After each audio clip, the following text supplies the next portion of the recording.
आज हम आपके साथ एक और हैरान कर देने वाले मामले पर नजर डालने जा रहे हैं। और आज हम बात करने वाले हैं मध्य प्रदेश के जबलपुर से आई एक ऐसी घटना की जिसमें एक पुलिस महिला ने अपनी पद की गरिमा को ठोकर मार दी, एक मासूम लड़के की जिंदगी को तबाह कर दिया और खुद भी सब कुछ खो बैठी। यह कहानी है कुलदीप और हेड कांस्टेबल गायत्री की। मध्य प्रदेश का जबलपुर। यहां एक पुलिस स्टेशन के ठीक सामने एक छोटी सी दुकान थी, चाय की।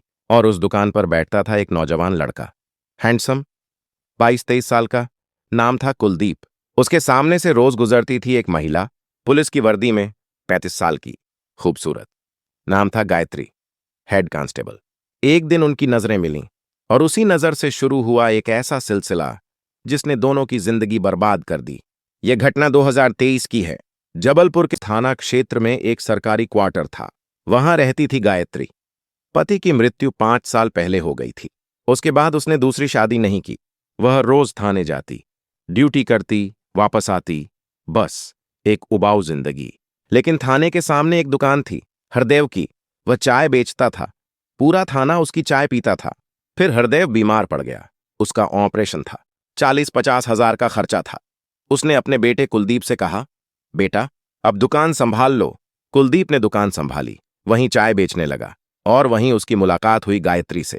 पहली बार जब गायत्री ने कुलदीप को देखा, वह रुक गई।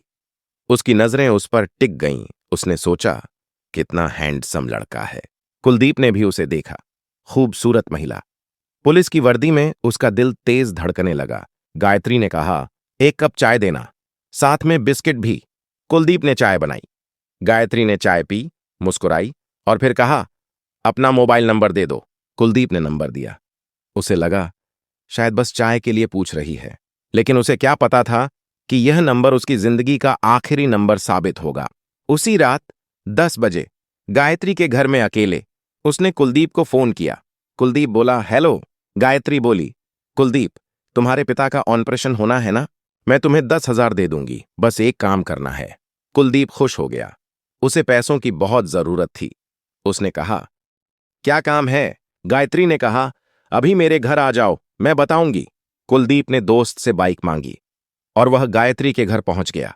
गायत्री ने दरवाजा खोला। कुलदीप उसे देखकर दंग रह गया।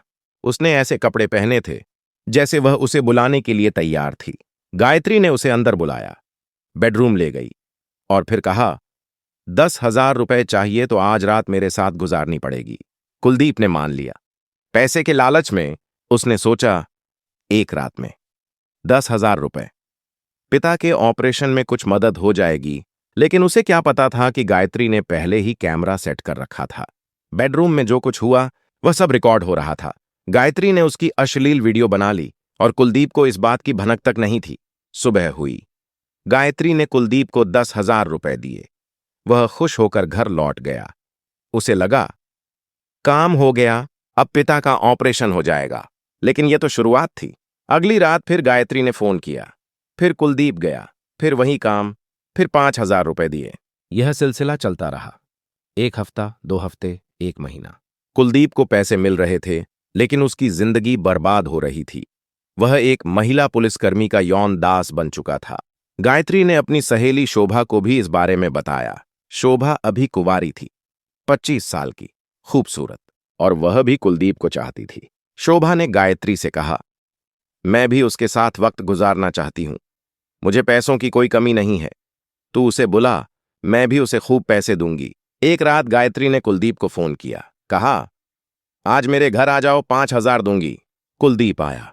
दरवाजा खुला, लेकिन इस बार अकेली गायत्री नहीं थी, उसके साथ शोभा भी थी। कुलदीप ने पूछा, ये कौन है? गायत्री ने कहा, आज तुम्हें इनके साथ वक्त गुजारना है, मुझसे ज्यादा पैसे देंगी ये। कुलदीप हैरान रह गया।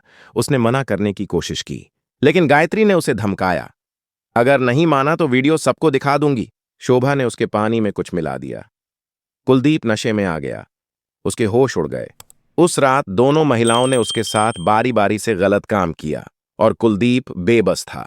सुबह जब उसे होश आया तो उसका सिर चकरा रहा था। उसने पूछा, तुमने मुझे क्या दिया था? गायत्री ने कहा, तू परेशान मत हो, असर थोड़ी देर में ठीक हो जाएगा। कुलदीप अब पूरी तरह टूट चुका था। उसने सोचा, बस अब नहीं जाना।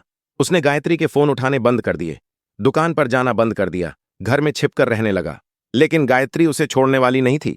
एक दिन कुलदीप के व्हाट्सएप पर एक वीडियो आई, वही जो उस रात बनी थी। अगला मैसेज, अगर रात को मेरे घर नहीं आया तो यह वीडियो सोशल मीडिया पर डाल दूंगी और कह दूंगी कि तूने मेरे साथ गलत किया है। कुलदीप घबरा गया, उसकी दुनिया हिल गई। उसे समझ आ गया, वह इस जाल में फंस चुका है। कोई रास्ता नहीं, वह ब्लैकमेल हो रहा था। उसकी इज्जत, उसकी जिंदगी, उसका भविष्य सब दांव पर था और वह मजबूरन फिर से गायत्री के घर गया। 6 महीने बीत गए। कुलदीप मानसिक रूप से बीमार हो चुका था। एक रात 11 बजे उसने खाना खाया, कमरे में गया और अपने आप को समाप्त करने की कोशिश की। उसके पिता हरदेव ने उसे ऐसा करते देखा। वह दौड़ कर आए। हरदेव ने कहा, बेटा तू क्या कर रहा है? कुलदीप फूट फूट कर रोने लगा। उसने सब बता दिया। पापा, वह पुलिस वाली है, हम उसका कुछ नहीं कर सकते। उसने मेरी वीडियो बना ली है, अब वह मुझे ब्लैकमेल करती है, मेरी जिंदगी बर्बाद हो गई। हरदेव ने उसे समझाया, प्यार से संभाला और सुला दिया। लेकिन हरदेव ने उसी रात तय कर लिया, वह अपने बेटे की इज्जत बचाकर रहेगा। अगली सुबह हरदेव सीधे उसी पुलिस स्टेशन पहुंचे जहां गायत्री काम करती थी। उन्होंने एक हेड कांस्टेबल से मुलाकात की। हरदेव ने कहा, साहब, आपके थाने में ही एक महिला है, गायत्री। वह मेरे बेटे को ब्लैकमेल कर रही है, उसकी अश्लील वीडियो बना ली है, उसे अपना यौन गुलाम बना रखा है। हरदेव ने सारी वीडियो और सबूत उसको को दिखा दिए। हेड कांस्टेबल ने देखा, वह सन्न रह गया। उसी दिन गायत्री को गिरफ्तार कर लिया गया। गायत्री ने अपना जुर्म कबूल कर लिया, उसका पद बर्खास्त कर दिया गया। अदालत ने उसे सजा सुनाई। जो महिला पुलिस की वर्दी पहनती थी, जो कानून की रक्षक थी, वही कानून तोड़ने वाली बन गई। उसने अपनी नौकरी खो दी, अपना मान सम्मान खो दिया, अपनी जिंदगी बर्बाद कर ली।